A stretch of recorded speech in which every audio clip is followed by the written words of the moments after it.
the sun in your eyes? I got you in my eyes. The red sun in the sky. I was trying to be homoerotic and you're just... You can't out homoerotic me. I'm so used to it by now. I've known you for 2 years and you've said everything under the sun apart from I'm gonna fuck your bumhole. I'm gonna fuck your bumhole. Oh my god! Where were we? No, Moto. Where did we... We finished off in 1950, but guess what? There's a time machine. We're going all the way back to... Yeah, we love talking about the same things over and over again just because we got an unexpected call. And we love Chinese history. So we love Chinese. We love Chinese history. Yeah, we're re-recording a segment. It's okay. Pretend you didn't know that. For you, it's gonna be the same except for the lighting. For us, we're gonna be talking about. There's a 5-minute clip I'm definitely putting in. Yeah, so exactly. That's why I said like the lighting is gonna be different. Yeah, I'm gonna get blinded, and I'm gonna be checking every 20 minutes to make sure that we're recording. I think we're gonna be fine now. Like we should be fine now. Let me make sure this looks good. Okay, so where did we? We left off in the last episode in the Century of Humiliation before the end of the Qing Dynasty. Okay, yeah. So we need to go through all of that quickly. So going back to that Century of Humiliation, not a really good thing for the Chinese people. Not really good for the Qing Dynasty to be kept in power at the end of the day. Because mostly, like everyone could say, like all the foreign powers were fucking them every way they wanted. England, Germany, France, Italy, Portugal. Not Spain. No, Spain. And then Japan joins in. And Japan joins in the first Sino-Japanese War, which it finishes in 1895. Massive defeat for the Qing Dynasty, not only because they are expelled from all the influence that they could possibly have in the Korean Peninsula, but also because they are forced to give the Japanese Empire the island of Taiwan, the Penghu Island, and also I think it were like 30 million tiles, which in today's currency adjusted to inflation, I don't know what the hell is it. It's a lot of silver. A lot of silver, yeah. At least $2 worth of silver, I would say. Yeah, definitely. At least. So definitely not a negligible amount of money. And this is essentially what is like the last nail in the coffin for the trust of people in the Qing Dynasty. Yeah, they've lost everything. 1 year before, there is a guy called Sun Yat-sen. Dr. Sun Yat-sen. He's going to appear a lot of times in this story, trust me. And he begins in the Republic of Hawaii, what is going to be called the Revived China Society, which is German of what is going to be later known as the Kuomintang, but we still have many years down the road for that. What is it now is just a society that is aimed at overthrowing the Qing Dynasty and reestablishing a true unified Chinese governance. It is founded in Hawaii, but they soon moved back to China. And the idea is like they try to organize some armed uprisings to have some kind of influence into the local government, but of course all of them fail. They want to overthrow the Qing and modernize the country into a normal country. Yeah, a normal country by what it was the standards of the time. Yeah, by 1900s, early 1900s standards. Yeah, but all of the attempts fail. They try working with the Guangdong triads, the mafia of Guangdong. You should never work with the mafia. Never. They try gathering weapons. They go nowhere, and they found the China Daily. Yeah, which we were also talking about how at this time most rebel groups in Europe or now in China too, they realize like how important it is to have your own mass communication media. You need newspapers and you need pamphlets. Exactly, to communicate your ideas to the masses and to make them join your cause. The China Daily was at the time also written in English. Nothing to do with the current day China Daily, by the way. But the thing is, like, it's also funny to see how in 1895 you also have Iskra, which is organized by the Bolsheviks in Russia. And now you have the China Daily, which serves essentially for the same purpose, even though the revived China society was far from being communist. Then what happens? Could you tell me? The Qing Dynasty, they make some concessions, don't they? Not yet. Not yet? Yeah, that happens in 1911. Oh. So this revived China society, as I told you, was not successful in any actual attempt to overthrow any kind of local power. Yeah. So in 1905, 1905. 1905, they joined with other minor societies, many other minor groups in Tokyo, Japan, ironically, and they formed the Tomenhui. The Tomenhui. Tomenhui. So that is going to be much more important because that is also going to be, again, like the real first German of the future Kuomintang. And they now have a real organization able to take some real action. In 1911, you have the Wuchang Uprising, which was organized by the same group, by the Tomenhui. Yeah. So you can see now things really start to change. But luckily, the Qing dynasty have a guy up their sleeve who's going to help them. A new general of the Qing army, a guy who's been assigned to keep peace, keep the Qing in power, and put down the rebel groups. Top dog named Yuan Shikai. The top G at the time of the Beiyang army. But if you're a modernizer like Yuan Shikai, you're modernizing the army. Your troops are reading all these pamphlets. They're also seeing the problems with the Qing dynasty. You know, you've already lost this war. You can see more wars in the future. And then you decide, why not modernize the country? So Yuan Shikai switches sides. He's a really funny guy. Yeah. Because you're going to see later why about his idea of modernizing the country. How far does it go? But the thing is, we were also talking about how the Qing dynasty was massively disorganized at the end of the empire. And so this also applies to the army. Instead of having like a completely unified army, you have many warlords or generals with somewhat divided opinions and organizations. Yeah. Yuan Shikai is one of them. You're still like raising the levy. It's like essentially. Yeah, he was a warlord. Yeah. A really important one, really big one, but a warlord at the end of the day. And he was cool because he was a really big guy with a lot of influence. Well, he was short, I think. He was short. His portrait makes him look quite short. I don't think anyone was very tall at the age. In my head, I think of Yuan Shikai as Ricky Gervais and Dr. Sun Yat-sen and Stephen Merchant. Like tall, lanky guy and short, fat guy. I was thinking more Which makes Mao Zedong Carl Pilkington, I guess. I was talking more like R2-D2 and C-3PO. Okay, yeah, we can bring it back to Star Wars. Are we going to do that many more times? I hope we don't. I hope not. Please no more Star Wars. That someone in this story fucked their sister? No one's fucking their sister, but you have the May the 4th movement, which we're about to get to. Does someone fuck their sister in the May the 4th? No one fucks their sister, but it's called the May the 4th movement. Yeah, I know the reference. I just wanted to be sure. I don't know. I don't know how much sister fucking is in this story. Have you been taking different notes than me? I don't have any sister fucking. It's me who is asking you. If I knew anyone fucking their sister, I would have already told you by now. Does hybridizing rice count as fucking your sister? Kind of. Well, we got free love later coming up. Free love? That's free love including incest? I don't know. Okay, let's leave it for later. Yeah. The thing is, Yuan Shikai is taking care of just calming down this Wuchang uprising. And they decided that the best solution is like what happened in many of the royal families or the kingdoms in Europe and many other parts of the world.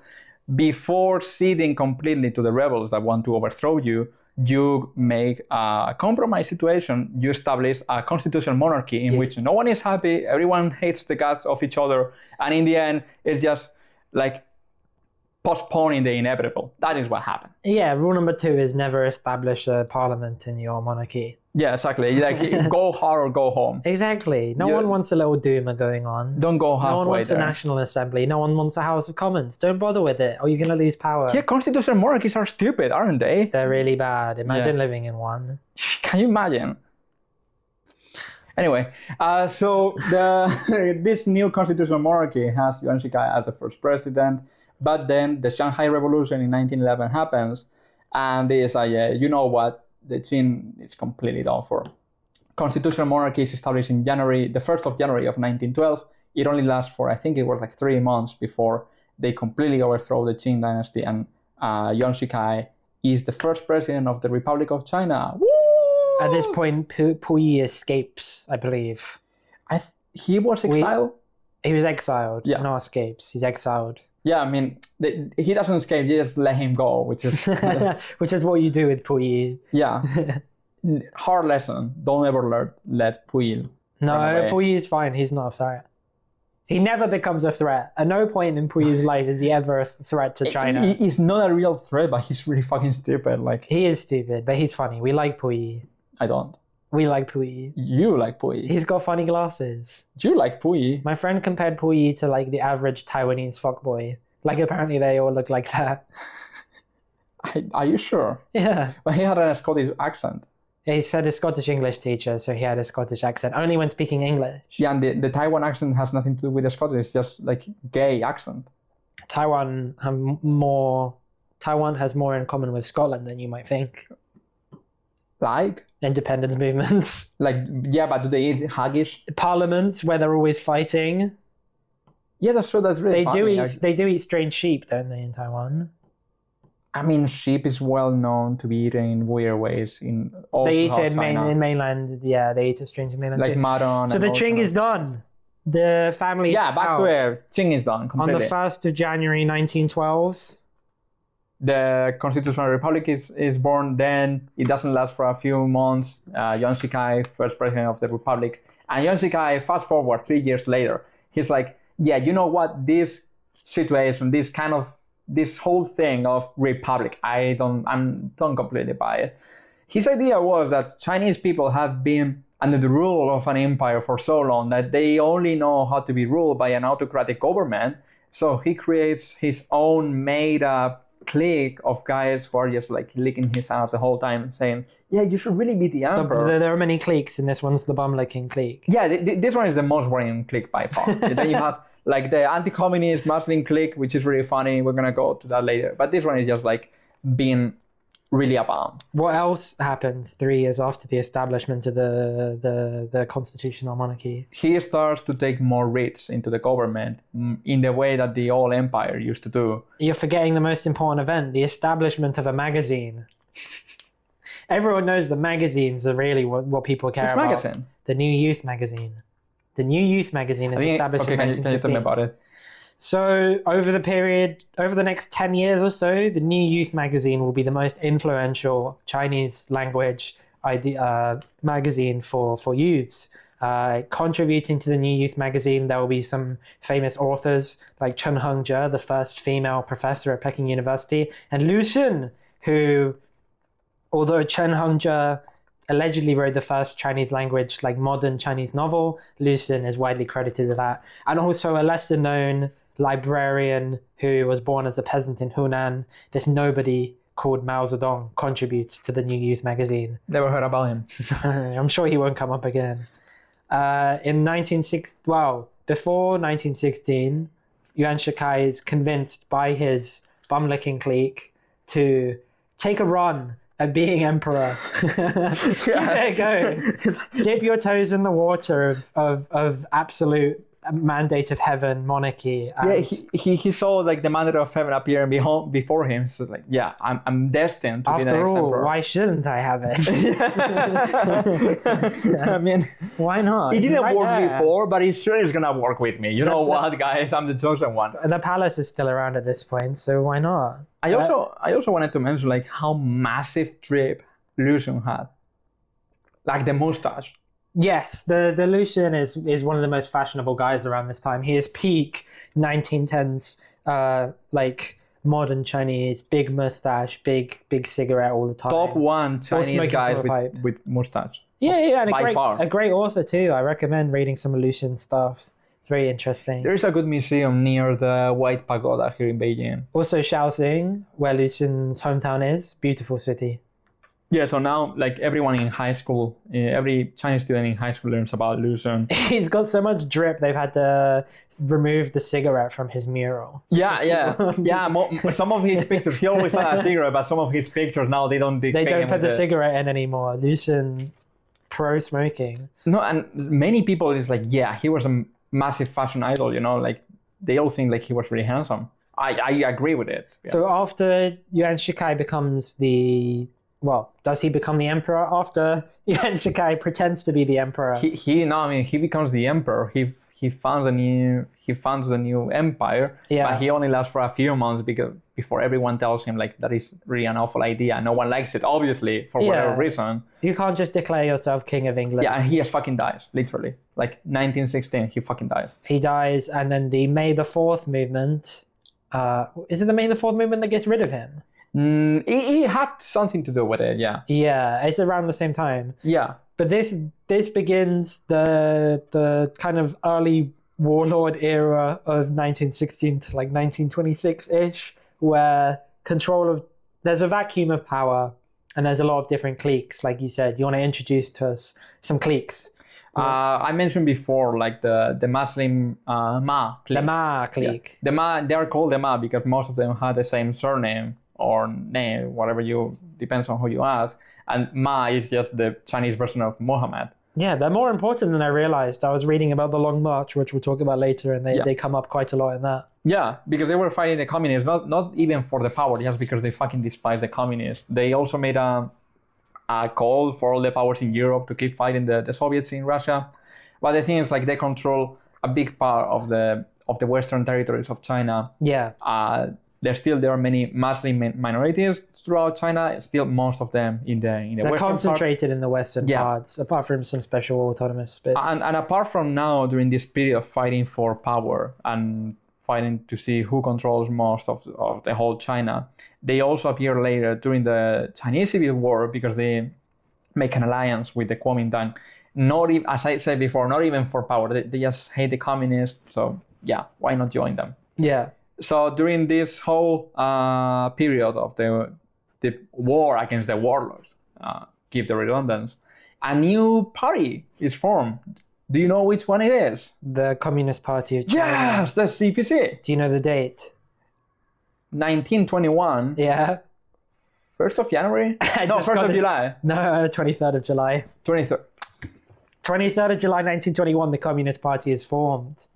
Yes. Is there anything else that's interesting? Because it doesn't really have any power for a very long amount of time. They don't really have any power, but they are massively influenced by the Soviet organization in many ways. They are also supported by the Soviet government, obviously. Yeah, they have a lot of Soviet people visiting and teaching them how to do a communism at this point.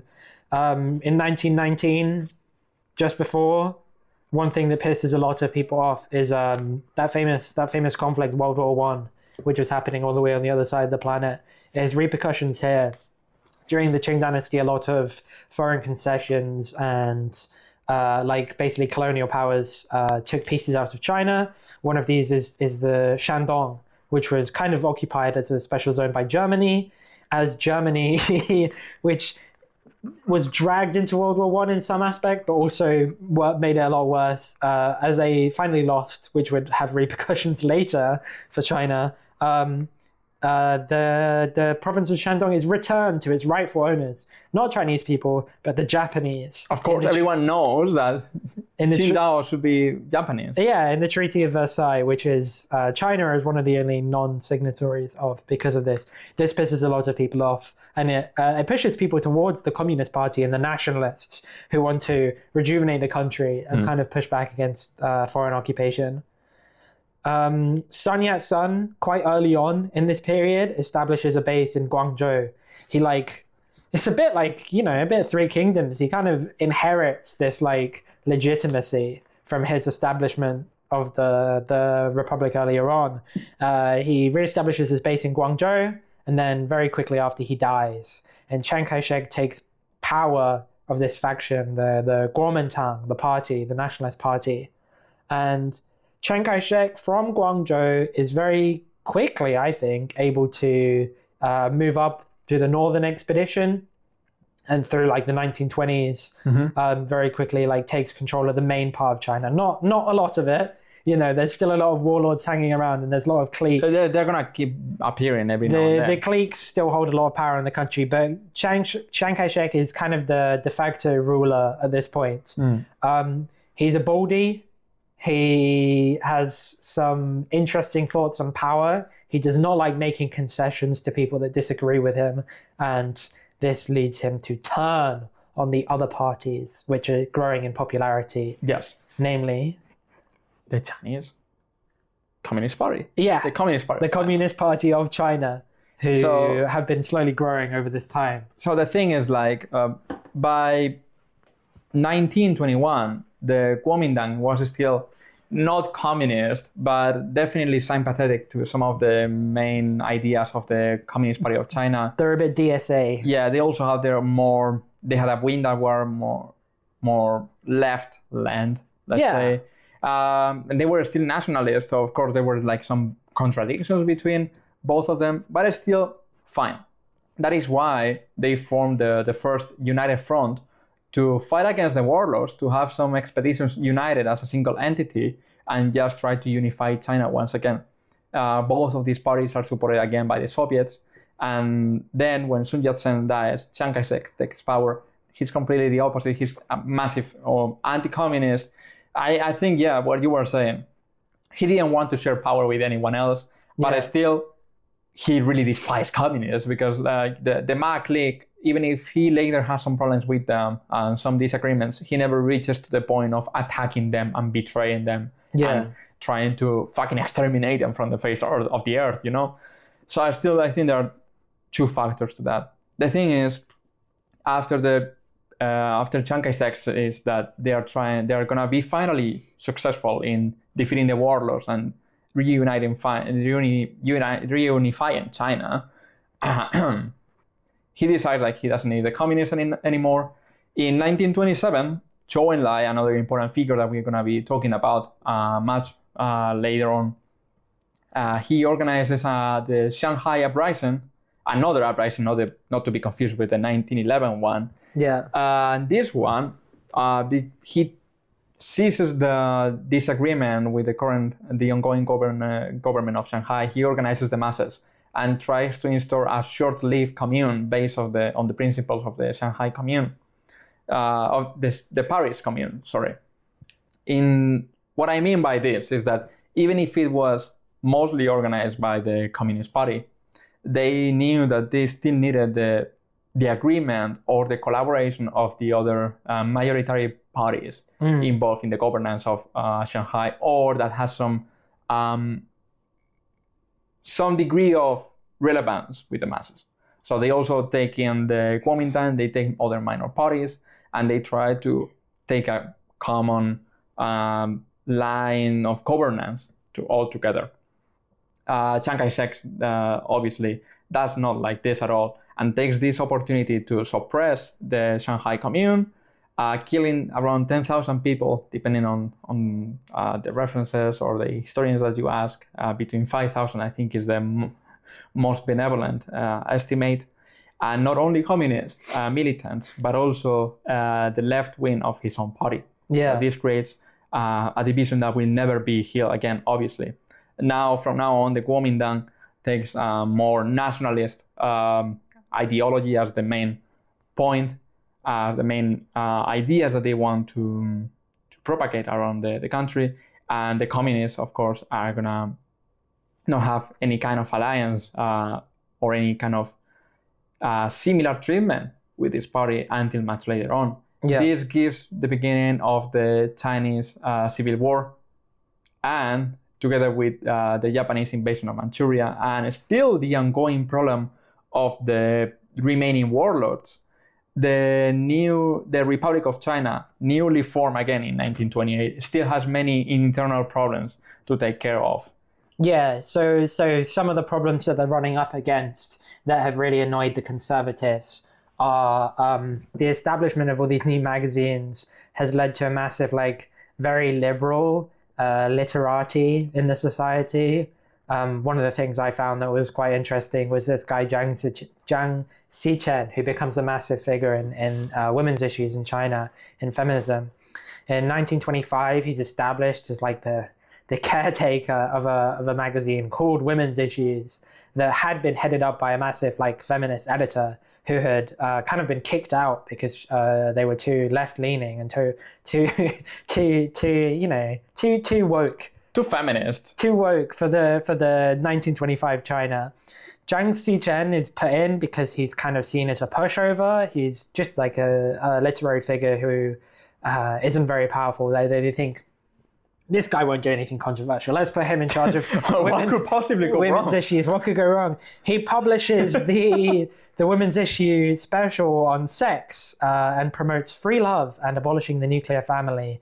Shortly after becoming editor, he said before this, before becoming the editor of women's issues, he had no interest, and very quickly became one of the biggest feminist figures in China. So, before this point, the monopoly that like Confucian ideology has had on China, and the rampant polygamy in like the royal family and like very poor treatment of women has established this whole society that is just very, very hard to be a woman in. This peasant we mentioned earlier, Mao Zedong, he famously said that women hold up half the sky, which was a revolutionary thought at the time, that women could be responsible and weren't just like someone else to work in your household. He said there are like multiple systems of power that oppress workers, so like your government, your landlord, your economic situation puts you down. But if you're a woman, you also have like your husband putting you down. So feminism at this time is becoming a lot more popular, and it will like contribute massively to the way that the Chinese Civil War turns out, the way that the Japanese occupation turns out, and the way that the second half of the Civil War will go. At the same time, we have a lot of people talking about science in China at this point. There's this kind of recognition that Chinese education and Chinese industry isn't up to scratch. I mean, they're barely 20 years before this, there was still a feudal society that rejected the use of like steam trains. And, people like Chiang Kai-shek are looking towards the future and realizing that they're going to have to modernize as soon as possible. So after Chiang Kai-shek turns on the Communist Party in 1927, he purges his National Revolutionary Army, the left wing, maybe any feminists, kicked out, 10,000 are massacred in Shanghai, and he turns towards the Jiangxi Commune, which has been established by the Soviets in partnership with the Communist Party of China. At this point, Mao Zedong is kind of a minor figure. He's not even in the Politburo.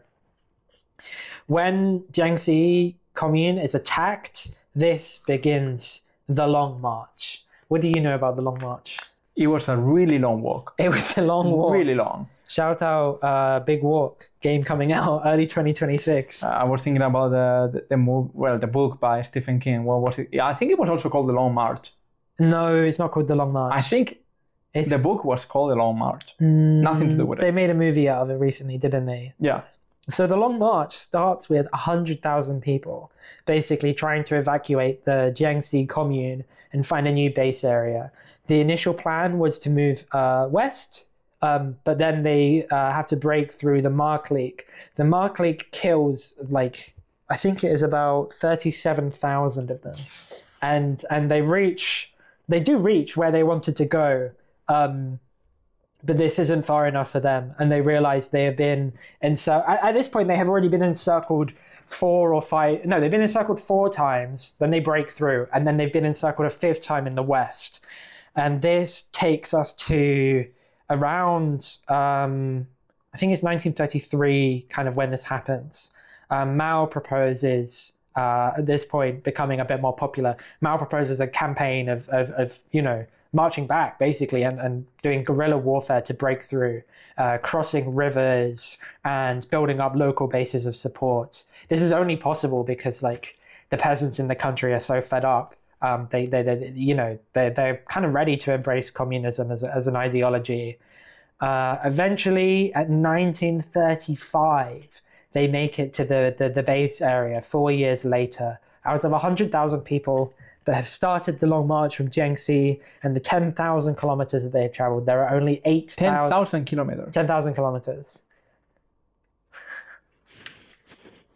The radius of the Earth is... oh God, have I forgotten it? It is... The perimeter, I think it was 40,000. No. 36,700 and something, 38. 3,678 or 36,000. I can't believe it. I used to know that number at the top of my head. 3,678 kilometers is the radius of the Earth. So the diameter would be more than 7,000. So they've basically walked the diameter of the Earth, let alone the circumference. I can't do the math for that in my head, but it's a long distance. 8,000 have survived. They established this base area in Yan'an. At this point, Mao has become top dog of the Politburo. He's established himself as a de facto leader. He's not the chairman, but people recognize him for his, leadership, his leadership and massive successes on the Long March. Yeah. There have been failures, but Mao is the guy that takes 10,000 kilometers to become leader, and they're not just trying to get the army out and the army to survive to live the next day. They're literally like protecting the ideology that they carry with them, and this is why it has a legendary status in China. So in July, I got to go to a place in Guiyang, which is called the Long March Cultural Experience. And it's like a little LARP center. It's like a little theater experience. You go in and there's guys waving flags, and you're basically going through and being fed the story of the Long March. There are actors running around shooting guns with blanks in and stuff like that. And you even have like a 4D cinema experience where you're sat on these cinema benches that are moving around up and down, left and right, as people with flags are lassoing, they're swinging across the stage. And you've got a cinema in front of you basically playing like a FMV strategy game where you're documenting Mao's Long March and all the decisions he's had to make. During one of the encirclements, they have to get another division who is separated off from them to make a distraction. Basically, everyone in that division is wiped out in order to save the communists. I forgot to say that in 1935, they're not actually at Yan'an yet. In 1935, they have only made it to Guizhou. And from there, they have to make the Long March north to Yan'an, the base area where they will later establish themselves. In the base area, this is where Mao meets his wife. There's lots of nice photos of Mao and Zhou and and all these guys looking young but very tired. He's like in his 30s or 40s at this point. He's had a long life, starting in 1893 in Hunan, like we said, as in a peasant family. He was educated in philosophy when he was growing up, despite his dad kind of discouraging him. He takes up some French left-wing ideals, and he moves to Beijing, where he becomes a librarian, like we said earlier, in Peking University.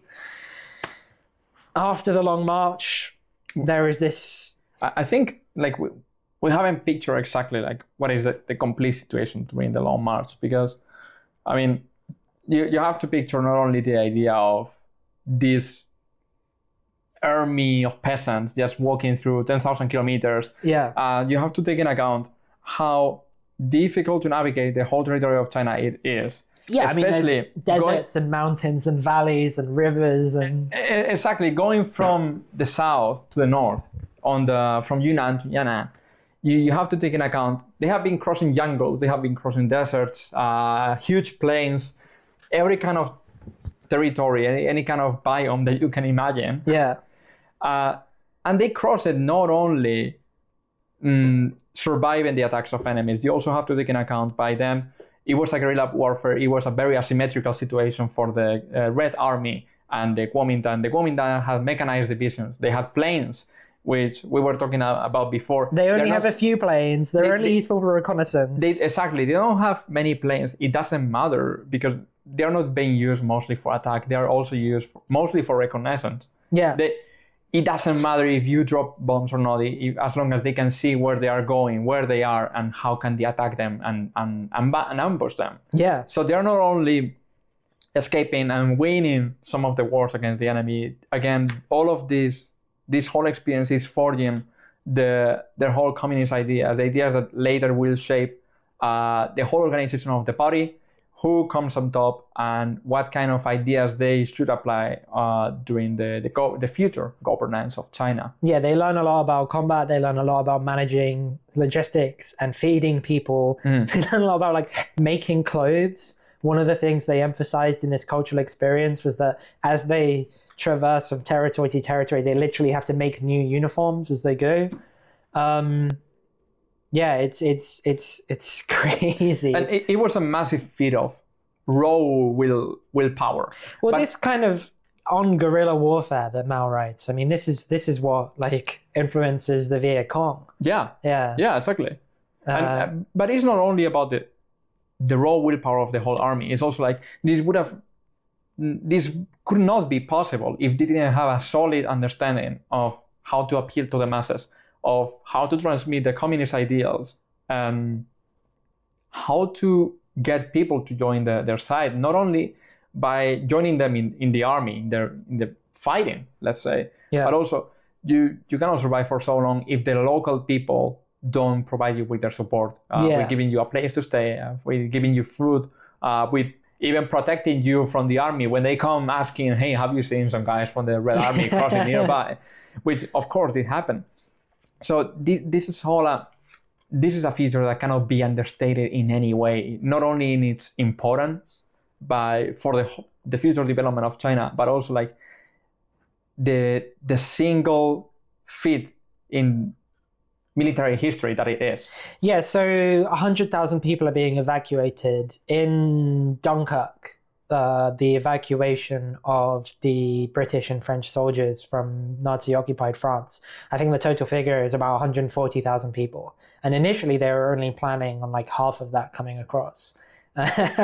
So it's 10 Dunkirks is what I want to call it, because they've traveled 10,000 kilometers to get to safety from the persecution of the Kuomintang. Walking across China, which is it's hard to comprehend, and it's why the Western perspective on this is kind of pathetic. Yeah, I mean it's the foundational legend of the country. They've named all of their rockets that go to space, taking stuff to orbit after the Long March, because it's a feat that is comparable to going to space to them. And with good reason. I mean, now you see many movies about this whole period, and also about we are going to talk later about the resistance against the Japanese war. Yeah. Many people may think like this is just pure propaganda. I mean, of course, these movies have a propagandistic point to them. All movies do. All movies do. All movies are propaganda, you like it or not, for one side or the other. But in this case, like the stories that they are telling, even if they are exaggerated, even if they are dramatized, they happen. Okay. That is what we have to understand and realize like how important this is going to be for the whole development of China. Yeah. So after they've established in Yan'an, the Japanese occupation in Manchuria, they fabricate this incident. They fabricate this incident on a bridge, the Marco Polo Bridge, I believe it's called, in Beijing, and thus begins the Japanese invasion, the second Sino-Japanese War, and this is the darkest time in China's history. I mean, just off the dome, like millions and millions and millions of Chinese are killed during the Japanese occupation. It starts with the occupation of the North, and then because the Japanese have a very well-established Navy and Air Force, very well supplied by the Americans, they are able to very quickly invade the coastal cities. And this is comparable to the Nazi invasion of France. Like, that was over in a matter of months. This is over in a matter of months, where they've occupied all the most populated parts of China, all the most industrial developed all the parts of China. Yeah, and then their long campaign of fighting inwards begins, as well as their looting, raping, burning, pillaging of Chinese cities, as they want to re-establish a Japanese empire inside China. This would mean flattening cities, killing everyone there, and then reconstructing basically from the ashes is their approach to it. In a place like Changchun, they begin to plan this like fascist megacity. This will eventually be where they plan to establish the capital from their puppet state of Manchukuo. There's a lot to talk about with the Japanese occupation. I mean, where would you like to start?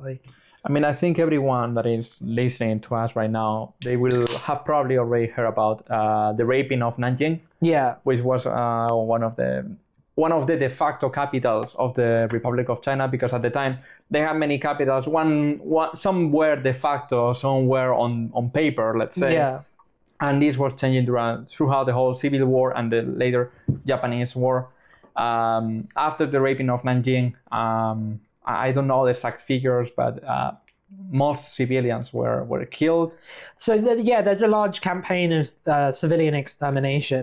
It's not industrial slaughter like the Holocaust, because it would be impossible to do something like that. But it's a very dark period in history. It's one of the only times that biological weapons are used on a mass scale against a civilian population. I mean, it's not industrial in the way you have the Holocaust and you have like this. It's not literally on train. Exactly, automatized process. Like everyone it's like a chain of months. Well, so it's a campaign of extermination against a society that hasn't had a time to develop massively. So it's mostly done through biological warfare or just air raid campaigns. Yeah. During the Japanese occupation, after 1941, the Americans declare war on Japan, right? Mm-hmm. And this is when the air battle over China kind of begins seriously, where the Soviet and American pilots are fighting against the Japanese pilots over the skies of central China, trying to mostly defend the civilian population, but also to slow down the Japanese occupation. After this time is when the Shanghai battle happens, which is one of I think it's the biggest battle of the whole Japanese war. Yeah. I think a big part of Shanghai is also destroyed.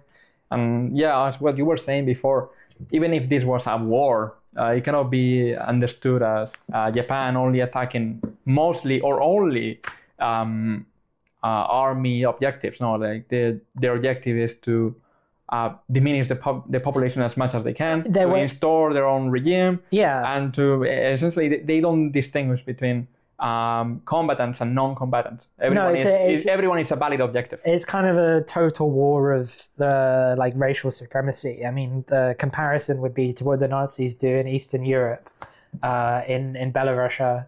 They're just wiping out villages because they want the land to live in, or they want to establish their own society there, and they see the people as like beneath them. Or you can compare it more recently to the situation living in Palestine. Yeah, exactly. So, like the situation in Palestine, there's local resistance against the Japanese occupation. This is when there's a lot of movies about the kind of resistance against the fascist occupation, just like there is in Nazi-occupied Vichy France. You have with a guerrilla campaign against the Japanese in China that is the scale of which is hard to comprehend. I mean, you can go to a lot of museums about this, and what they will do is they will show you into these tunnels, and then they will show you. It's very reminiscent of like Viet Cong tactics, because they very much copy these tactics later on. But you have these tunnels which lead into like a trough full of hay with a sliding hatch. And civilians in these villages will time attacks on Japanese patrols. So they will pop out of holes in farms, in sheds, in wells, and things like that. And they will shoot at soldiers, and then they will quickly retreat back into tunnels. And they will maintain long supply chains and communication networks inside occupied China. This also is very helpful for allies of the Chinese fighting against Japan. So American or Russian pilots that are shot down over occupied territory, when they parachute into villages, the villages there will shelter them and harbor them and keep them safe from Japanese patrols. And many people died just trying to keep allied pilots safe in occupied China.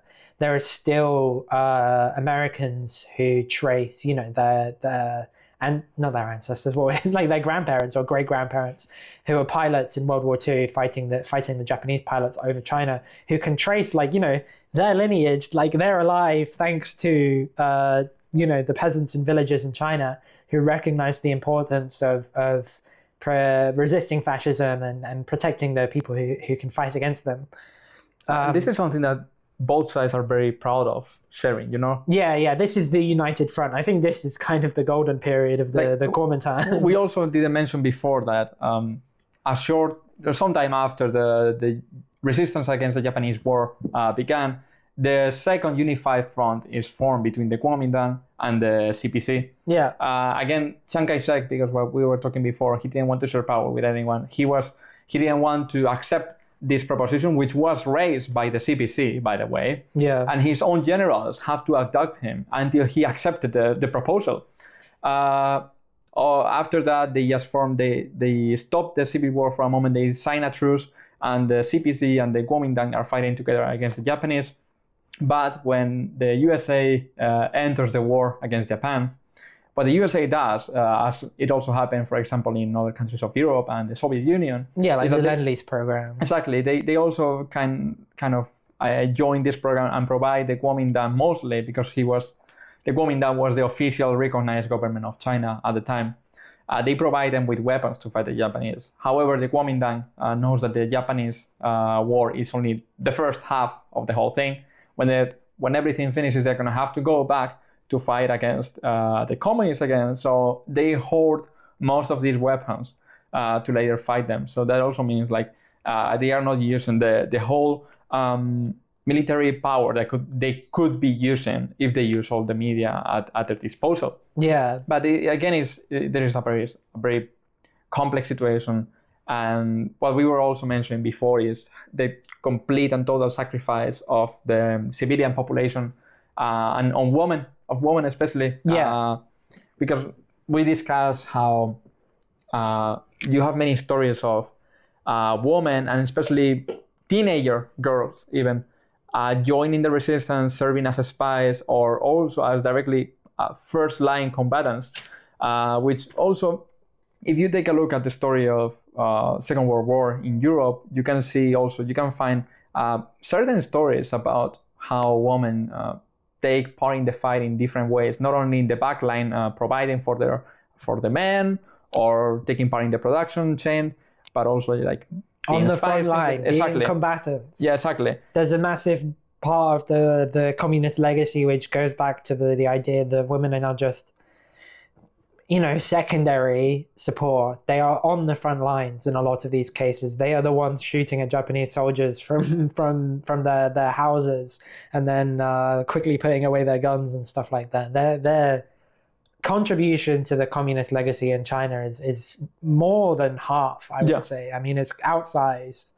And a lot of people fail to recognize this. And it's important to understand the ideology here today. I mean, Women's Day in China is a national holiday for a lot of people simply because the contribution of women to the history of the country in the 20th century is so huge. Yeah, exactly. And what we were saying is like, in Europe, you can find like more isolated situations or tales about this there's like snipers or like factory workers. Exactly. They're not on the front or spies, lines. Mostly spies too, or resistance members. Particularly but, in Germany and France. But in China, it's like a much, much more common to see also like this kind of... Well, it's so common, it's not exceptional. Exactly. What I saw, I just remember once I went to a small town in Hebei province, and I walked into a high school. Yeah. It was abandoned by them, but on the outside, you can see a few signs saying that in that high school studied one of the girls that joined the resistance against the Japanese, and you have some pictures of her. And the story that I forgot her name, but the story that they told was that she worked in an infirmary. Her soon-to-be husband was killed, and when he was killed, she was like, "Okay, yeah, no, I'm gonna take your place," and she took his own place as a first-line combatant. She was 14 at the time, and later she was executed by the Japanese. And also you can find many pictures of this kind of situation, like young teenager girls smiling, surrounded by Japanese soldiers that are gonna execute her right after that picture is taken. Yeah. And they do it with a smile because they know what they're sacrificing, they know what they are doing it for, and it's really an enduring moment and a testimony to how strong their belief and their formation into the values that they were fighting for, how strong could everything be and how happily give their lives for.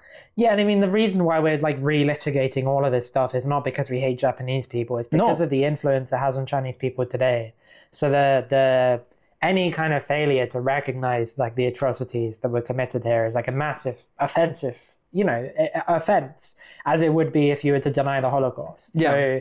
So, I mean, when you see stuff in the news about like Chinese people pissed off about World War II and you think like, oh, come on, I mean, that's what the attitude I get from other Westerners. It's not like it's anti-Japanese. It's just trying to acknowledge history.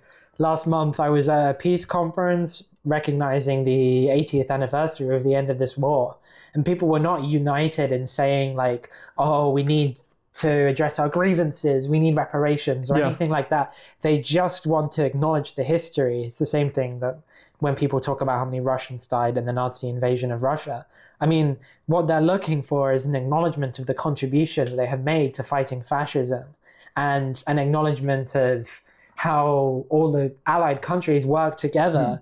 Even the Kuomintang and Communist Party, although short-lived and maybe like backhanded, like the cooperation was, it's a real time of collaboration. So yes. When things turn around, which they don't, it doesn't take very long for things to turn around. By 1945, the Japanese occupation is over. Things are kind of looking up for international allies. It might not be looking up inside the country.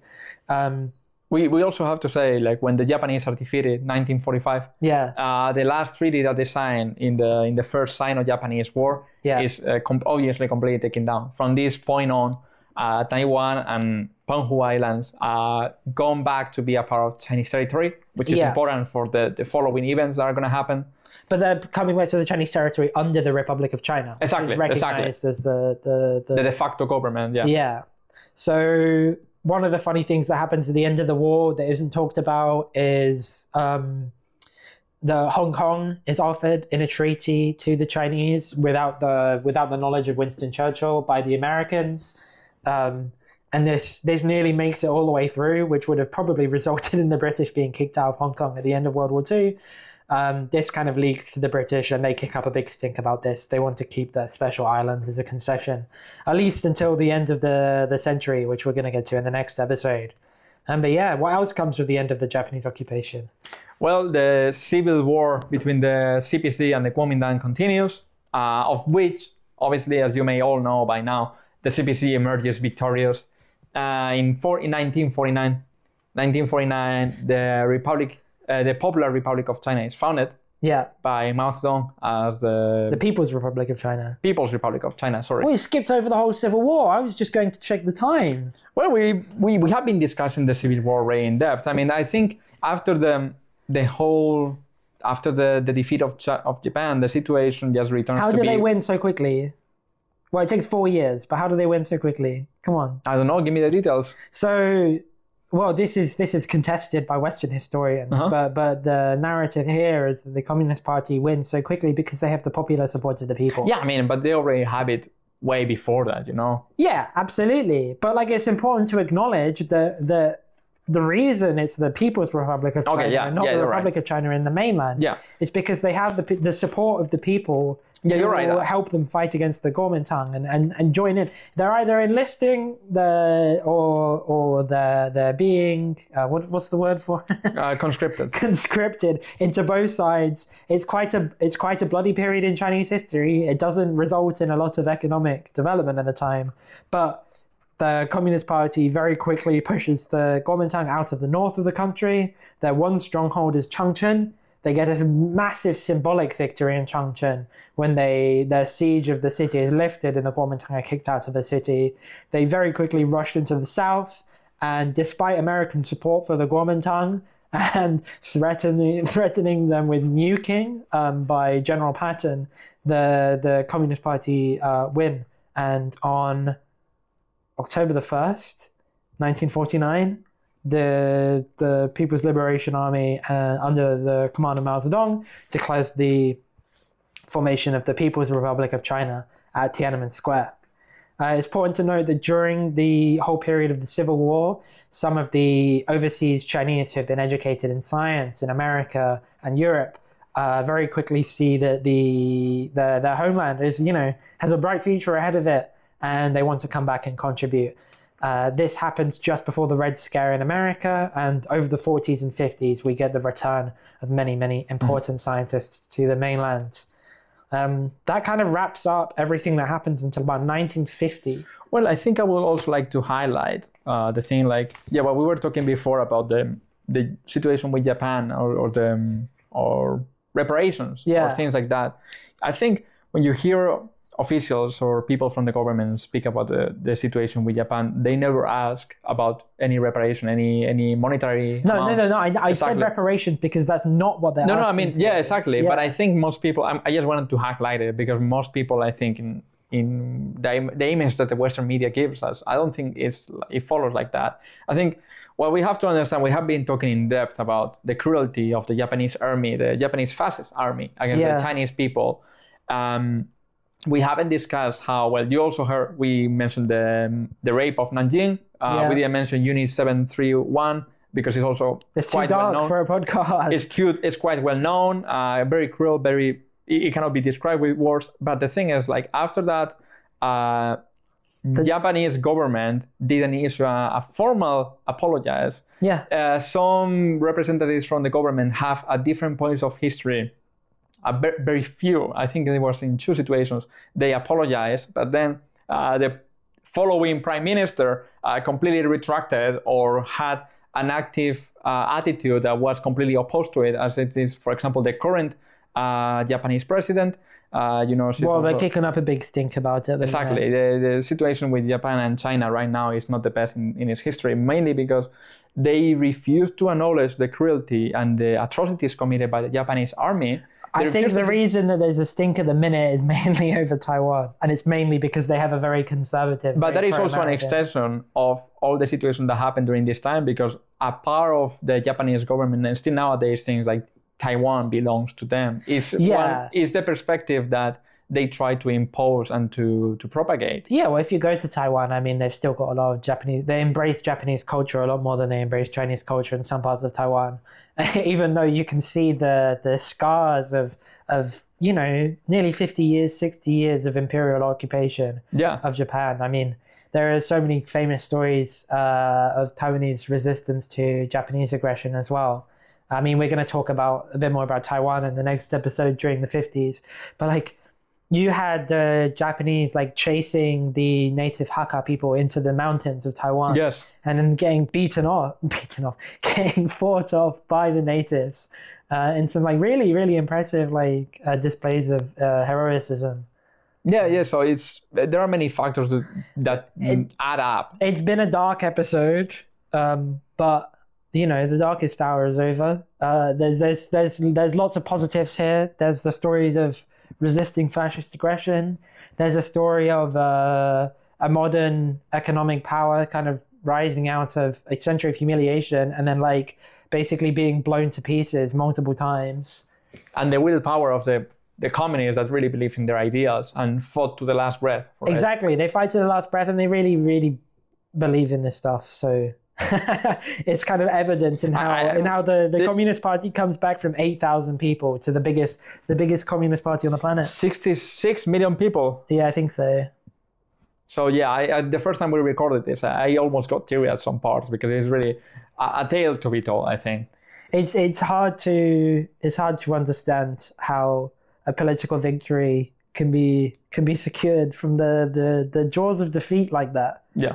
It's coming back from a 4-0 loss in football in like the last quarter of the match.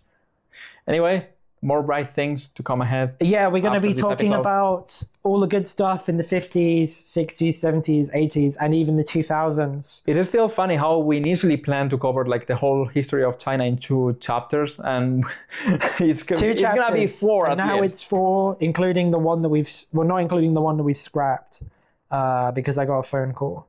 But yes, we'll see you in the next chapter. Thanks for listening. Thank you. All right, we're going to end the recording. Yeah, I got 58 minutes.